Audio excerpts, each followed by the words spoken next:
Hi there, it's Kevin with the Rogue Market here with another episode of what I call Scraping the Barrel. So Scraping the Barrel is a video series that I like to focus on cheap cards that have bottomed out, and in this particular episode we're going to look at Ultimate Masters.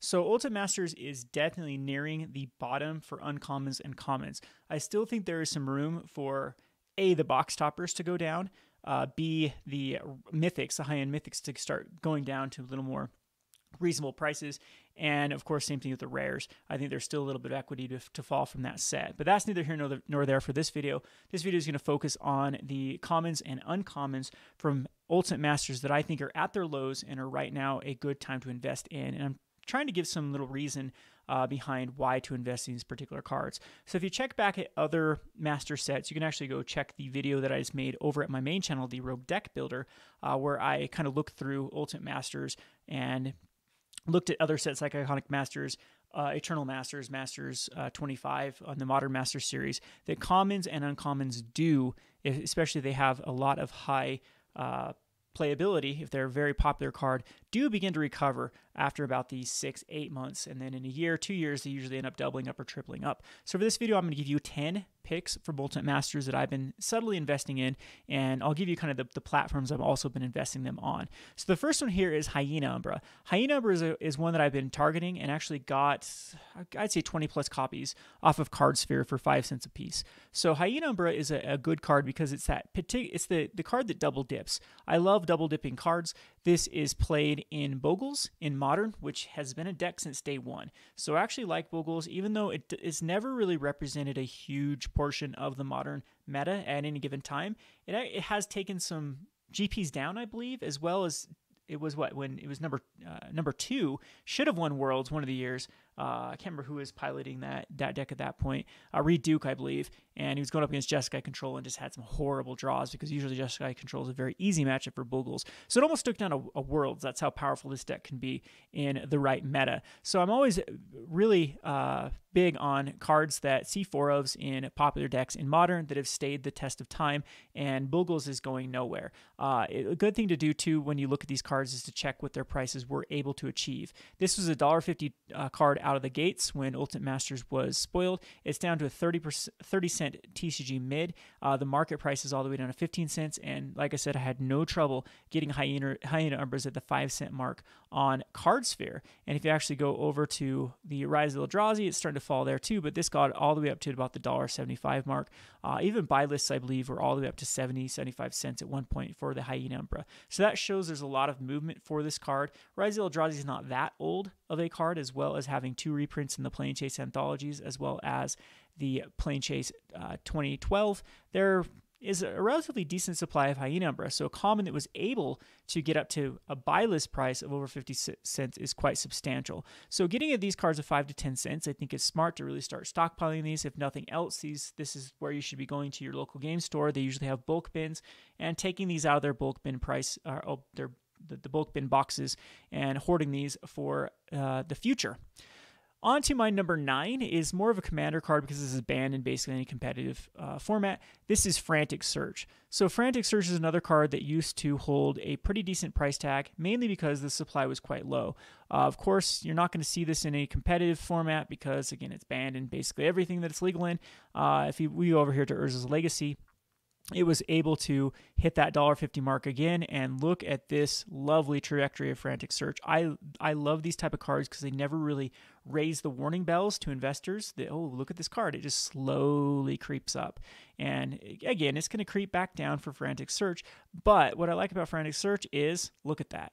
It is played in almost 11,000 decks according to EDH Rec, and is in very popular ones like Mythics of Ismagus, Yidris, Kess, Melik, the Mimeoplasm, Tassiger, basically any sort of looting or drawing deck. I'm sure that Locust God there, Talron there, Shuyun.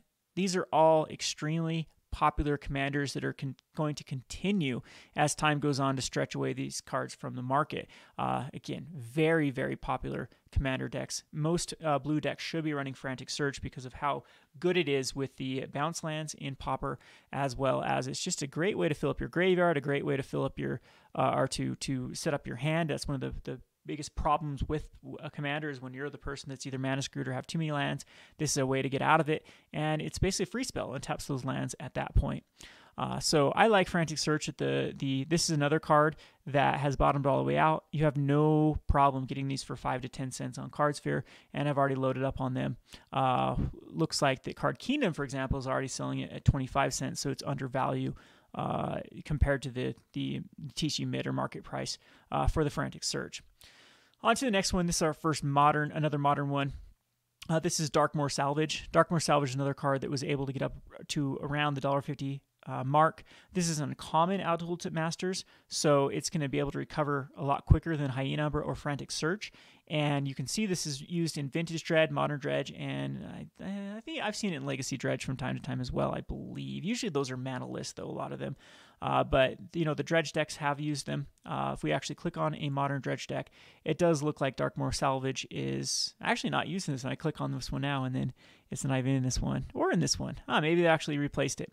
But nevertheless, Darkmore Salvage there's a 1-of copy in this Dredge deck, does have a decent play in the Commander format, as it is also used with all of the usual suspects that like to loot cards in their graveyard.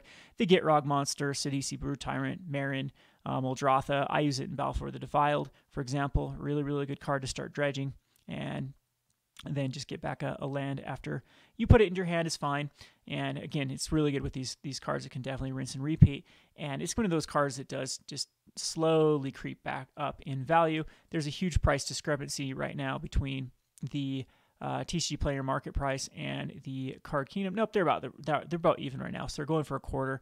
And I have a hard time seeing an uncommon that is traditionally seen as much play as Darkmore Salvage and hit the value that it got. And look, it also was printed in Modern Masters and has been printed in a dual deck. Future Sight Modern Masters had no problem getting up to that $2 mark. So getting these again at the 10 cent to quarter mark, I wouldn't fault you at. And it is something you have to sit on for quite some time. But these are the type of cards that you'll be very surprised to see on buy lists in a few years if this doesn't get another reprint that you can easily flip for a profit. On to the next one. This is really a Pauper pick. This is Circular Logic. Circular Logic is used as a 4-of in the Tireless Tribe deck. Now, a little bit of warning about Tireless Tribe. If Gush gets banned, I do believe that Tireless Tribe will not function. So I'm hoping they hit something besides Gush to hit the blue-black control decks and the blue Delver decks. And my pick would be Preordained. I think that having that many cantrips in the format, we need to dumb down blue. And maybe Gush isn't the right card, but Preordained to me is starting to look more and more like the most powerful of those cards. You still have Brainstorm, you still have Ponder. You just lose the best one out of the lot. If you even you don't want Preordained or Ponder, you still have like the one that they use in Modern. I can't think of it. Not Sleight of Hand, the other one, the reverse Preordained. Serum Visions, and you also have Opt that could go in that slot. So there are plenty of them for blue, and I really think it's time that we kind of dumb down the power level of blue in Pauper. So if you are worried about Gush, do not invest in Circular Logic because it will kill the deck that Circular Logic is played in. We could see in the future like a blue-green Madness deck, and then it would go back in it. We have Basking Rootwalla. There are plenty of cards that can utilize the Circular Logic, but right now it's really just in the inside-out combo as a 4-of. This deck is not going anywhere. It's very powerful. This Helutech person has won so many tournaments. Same with Entropy and Helutech. They've won so many events with this tireless or this inside-out combo that uses a 4-of Circular Logic, and it isn't being replaced by foil. It's still incredibly good with the Tireless Tribe, as it gives you a card to discard to the Tireless Tribe, and you can basically counter whatever your opponent's doing because the ability of it is counter spell for each card in your graveyard, which of the Tireless Tribe you can basically manipulate your deck to counter exactly what you need to by putting more cards in the graveyard for that basically swing in for lethal play with the Tireless Tribe. So I like Circular Logic because, again, this is one of the cards that spiked up quite quickly for Pauper because it is an uncommon. Was it uncommon originally? I can't remember if it's one of those that's just common out of so let's see, Torment it was. Yeah, it was uncommon Torment. So it was because it was printed in this Vintage Masters, why it's legal. So there's another thing you might be a little bit concerned about for Pauper is if they do make a paper Pauper legality and they throw away this Vintage Masters. So I'm hoping they just print a lot of these common cards out of Vintage Masters in some sort of set to make it the consistency for Pauper and Empty Joe be as close as possible, and then they actually hit this type of card. But if this card, doesn't, that could be another worry about Circular Logic, because this is really where the play is in Pauper. But yet again, it's another card that hit a high price tag. It got all the way up to a $5 mark before it was reprinted in Ultimate Masters. So getting in at a 10 cents to a quarter, I do think is a huge budget. And you can see the market price is 30 cents. Another card I've had no problem getting at 10, 15 cents on the Card Sphere. Next is we have Conflagrate, or Conflagrate, however you pronounce this card. Everyone yells at me for pronouncing it wrong. This one surprises me that it's this low, because one of the decks that I think got a lot cheaper was Dredge because of Ultimate Masters. And this card isn't going anywhere in Dredge. This is your go-to, one of your go-to finishers. Many of them play all the way up to a 4 of. I mean, this list with 2 of is usually low. I guess they have gone down to 2 of lately, but when it was a breakout, yeah, maybe it's usually 3 of after Creeping Chill. So it's between Creeping Chill and Conflagrate. It makes Dredge have a direct damage sort of way to actually finish off your opponent. So it didn't get locked down by cards like Ensnaring Bridge that gave Dredge problems in the past, or Anger of the Gods.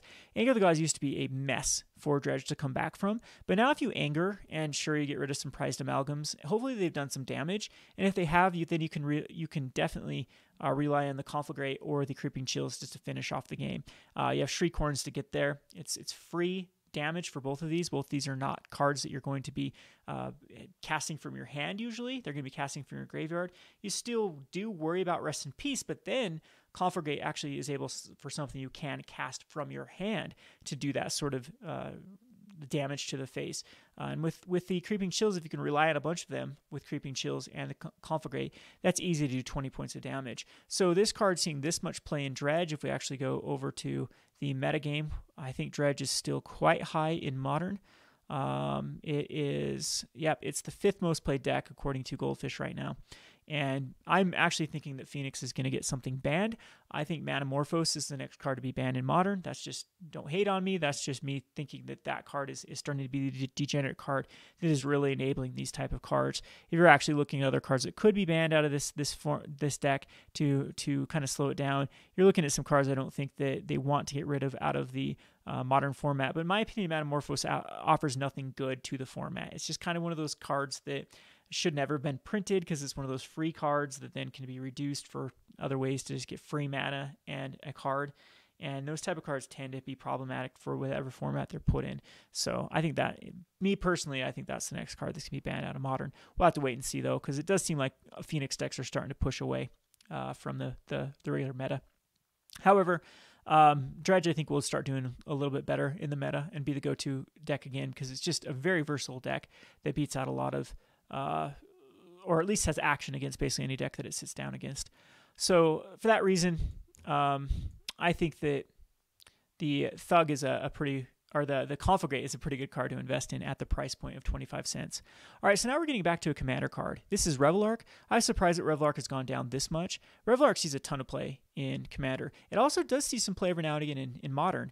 Kiki Evolution decks have played it, Pod decks previously, if there's ever another card like Pod, but we're looking at Eldritch Evolution, other enablers. We get a card better than that, you're going to see that the Reveillark is going to recover. And what I like about this card, it already is starting to recover. So the price point, though, you can still get in lower from places like Channel Fireball, and I think it's even $1 over at Card Kingdom, so a little bit more expensive here.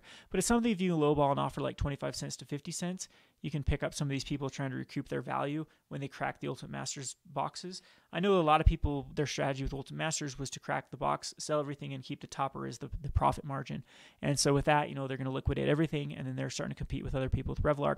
This is a card I think is going to start to recover very, very quickly, because I don't think this is a dollar card. I think that even with the reprint of how many times it's been reprinted, yes, it's been printed in some commander decks, and just the 2 commander decks here. And Modern Masters, it does have a reasonably higher supply than a lot of rares that have been reprinted. However, the amount of play this sees in commander is just off the charts. In fact, is it one of the most played in? Let's look at and see monocolored. Let's go cards, bicolor, white, and see where Reveillark actually hits, because I think it's pretty high up there. Let's see. Well, not as high as I thought, but it should make page 1, I'd assume. Nope, okay, we're going to be higher here. There it is, yep. So it's not that far down in overall played cards in white. We've got it sitting between Stoneforge, Mystic, and True Conviction. And you start getting into these cards are all heavily played in the Commander format. So you got to put up Reveillark as one of the, what is that, top 20? We have 4, 8, 12, 16, 20. So it's top 25, sitting at 24 of the most played cards in the format. So I think that that's way too low for a Commander set. There's also, it's in a very, very popular combo with the Boon Giant, I think it is, and rinse and repeating the Pattern of Rebirth, for example, that a lot of people pointed out exists in Ultimate Masters. All right, on to the next one. This one's Buried Alive. This is another one that I'm very surprised you can get at the price point. We have a TC market price at 65 cents. I've been buying these out from Card Kingdom for 50 cents a piece, and this is the same thing. This card sees almost 15,000 decks in the Commander format. It's played in Marin, Alesha, very, very popular commanders. Just look at those numbers here of how many submitted decks there are. The Mimeoplasm, Carador, Sidisi, Gisandroth. These are all Scarab God. These are all very, very popular commander decks. And I have Buried Alive in basically almost every black deck because I usually use a graveyard-based strategy. The new Teysa is using it. I'm pretty certain a lot of the high tower decks or even Judith, I'm sure, want Buried Alive. In fact, if we go over here and look at the Ravnica Allegiance, let's just click on a Teysa deck and a Judith deck and see where if Buried Alive is actually used in these type of decks. So let's go to Sorceries and see where Buried Alive hits. And I bet there's instances up, and we got Sorceries. Hey, this one doesn't have it in its top sorceries played, but you should, in my opinion, you should be throwing Buried Alive because you're going to be wanting to use a lot of recurring cards in it. But Buried Alive should go in this deck for sure for most of the Teysa decks. It does go in my Teysa Orzhov Scion deck, and it's one of the best cards to actually utilize. So Teysa is the one that's breaking out here. Judith is actually one that people are starting to like. Used a lot too, and I'm sure Buried Alive wants to go in the deck. So anyway, Buried Alive I think is just way too cheap at its price point, and we can even get in for cheaper. Card Kingdom 50 cents, so that's even below market price. I think this is just a snap pick. The amount of, as being a store owner too, the amount of copies of Buried Alive I sell is quite substantial. There are always people that want them. I believe this got all the way up to $3 or $4. Yeah, between 3 and 4 is where it was before it was reprinted. Came out the gates at $3. Yep, so that's probably the price it was. On to the next one, which is also from Dredge, which also has a relatively low price. I've been able to pick these up for $0.25, was Golgari Thug. Golgari Thug is another card that sees play in the Dredge deck as a 3 of, and in my opinion, it's just too cheap right now not to invest in because it is also an uncommon. If we look over here at EDH Rec, it's in a relatively low decks, but if we get a better picture when we see what decks it is seeing play in, these graveyard-based decks, Sidisi, the Gitrog Monster, Jared, Marin, I think the Golgari Thug is insanely good in those type of decks. It's one of the best cards to start to pick up when I play my Balthor, the Defiled deck. This card is just insane in Balthor to fill up the graveyard. And there are plenty of graveyard-based strategy decks that do utilize this card. There are actually not that many Dredge cards available, and they're not going to be printing Dredge anytime soon because it's one of the most broken mechanics ever. So when they do fit one in a commander set, I highly doubt they're going to have one as good as a Dredge 4. So again, 50 cents from Card Kingdom, a bargain in my opinion. I've been able to pick these up in the 15 to 25 cent mark with people that are just trying to liquidate their Ultimate Master stock, and a very, very smart pickup.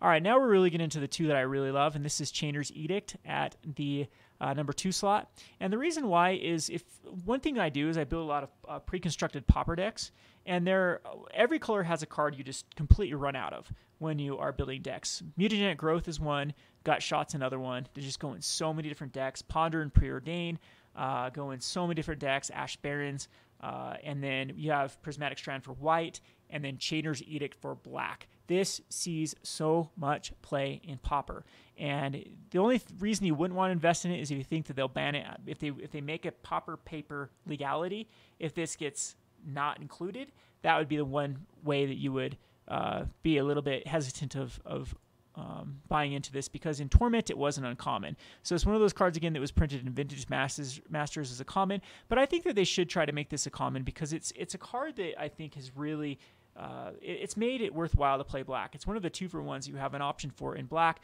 There are other ones you can use, like Diabolical Edict or Innocent Blood. But Chainer's Edict is just so much better than all those. Even Guess Verdict. Like, I play a zombies list, and I prefer Chainer's Edict over Guess Verdict, even though you get 1 damage off the Guess Verdict, and it's instant speed. However, Chainer's Edict, being able to flash it back, is worth more than that 1 damage late game when you get to the 7 mana. And a lot of Pauper games do go the distance, because if you're 2 aggro decks beating it out against each other, a lot of times the board kind of gets stalled, you're trading, and then everyone's out of cards, and it's a card like Chainer's Edict that gets you the value and pushes over the top. So this card is another card that I've been getting for very inexpensive. I've been picking them up for 75 cents, 50 cents to 75 cents for Chainer's Edict. And again, this is just from experience of building a lot of Pauper decks. You run out of these cards quickly. It goes in so many of these black decks, and there are a variety of black decks that are playable in Pauper. There's mono black control, there's a black land destruction deck, there is many like Tortured Existence based decks where Chainer's Edict's not bad because you can throw it in your graveyard. There's blue black control that usually likes to utilize it. Big mana decks usually like to utilize it. I play a corrupt deck, basically why can't I think of the card I love? The High Tide for black. And Chainer's Edict is just a powerhouse in that card. So build Pauper decks, you'll see how fast you run out of these. All right, then my number 1, hands down, the thing that I like investing in more than anything, going back to my number 10 and number 1, is the Slippery Bogle. This double dips, very heavily played card in both Pauper and in Modern, and it's a 4 of in both of those. It's one of the better ones because you can, of course, now with Modern, when they're splashing in blue, you can actually utilize this blue mana for the Curious Obsession for the Slippery Bogle. And this is a card that got all the way up to, like a $3 mark before it was reprinted in Ultimate Masters. And it's, this is its only second printing, so it was just an Eventide, which has very low supply, and then an Ultimate Masters. So an uncommon and a very, very low supply common this is the one that's going to recover the quickest. And what I like the most about this is I've been picking these up at a quarter a piece. So the market price is about 63 cents. I've had no problems filling up my inventory at a quarter a piece for Slippery Bogle. So this is the no-brainer out of the set. This is the one that I think is going to double up the quickest, then triple up, and be back to like that $1.50 mark. If you're concerned about not being able to sell at a profit if you use eBay or TCG Player, and you'd have to have a card that's worth $5 before you get your money back, I think this one's an easy one to get your money back just from buy listing. I think the buy list will recover in a year, 2 years. This is going to be $1 on the buy list. And so if you get in a quarter, wait a year, you've quadrupled up just from the buy list. No hassle, nothing, just one package to one thing. And unless this gets another reprint, and the Bogles is a deck that just gets better and better with more cards printed.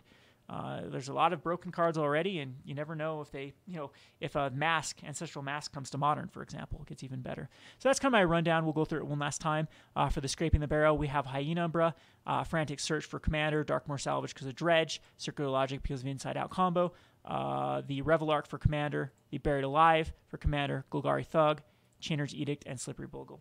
Hope you enjoyed this list. We'll try to do this more of the Scraping the Barrel consistently here on the Rogue Market. And if you're like me and you can use these for trade value and benefit, I really think you should look at commons and uncommons. Life is not too short to be looking at commons and uncommons. Kevin with the Rogue Market. Thanks for watching.